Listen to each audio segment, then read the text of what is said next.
ഇതൊരു very urgent പോസ്റ്റാണ്. തൃശ്ശൂർ ഇരിങ്ങാലക്കുടയിൽ ഒരു വീട്ടിൽ ഒരു ചേട്ടൻ നോക്കുന്നൊരു 3 ഫീമെയിൽ പപ്പീസ് അവരുടെ ലൈഫ് സേവ് ചെയ്യാൻ വേണ്ടിയിട്ട് ഇടുന്നൊരു പോസ്റ്റാണ്. കാരണം ഇതിൻ്റെ അമ്മപ്പട്ടി അവരുടെ വീട്ടിൽ വന്ന് പ്രസവിച്ചതാണ് 4 പപ്പീസിനെ. ഇപ്പോൾ ടോട്ടൽ 4 എണ്ണം ഉണ്ട്. ഒരു മെയിലും 3 ഫീമെയിലും. അതിൽ ഒരെണ്ണത്തിന് അവർ വീട്ടിൽ വയ്ക്കാമെന്ന് പറഞ്ഞിട്ടുണ്ട്. ബാക്കി 3 എണ്ണത്തിന് അവർക്ക് എന്ത് ചെയ്യണമെന്ന് അറിയില്ല. അവരുടെ വീട്ടിൽ വളർത്താനുള്ള സാഹചര്യമില്ല.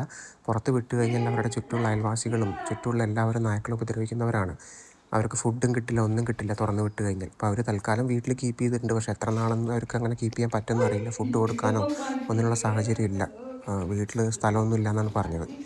ഇപ്പോൾ അവരൊരു റൂമിൽ കീപ്പ് ചെയ്ത് വെച്ചിട്ടുണ്ട് 3 ഫീമെയിൽ പപ്പീസ്. 1.5 മാസം മാത്രം പ്രായമുള്ള 3 സുന്ദരി കുഞ്ഞുങ്ങളാണ്. തൃശ്ശൂർ ഇരിങ്ങാലക്കുടയാണ് ലൊക്കേഷൻ. ഇവരെ സ്നേഹിച്ച് വളർത്താൻ താല്പര്യമുള്ള നല്ല മനസ്സുള്ള ആരെങ്കിലും ഉണ്ടെങ്കിൽ ദയവ് ചെയ്ത് പ്ലീസ്, ഞാൻ നമ്പർ വീഡിയോയിൽ കൊടുക്കുന്നുണ്ട്, ഇതിലേക്കൊന്ന് കോൺടാക്റ്റ് ചെയ്താൽ മതി.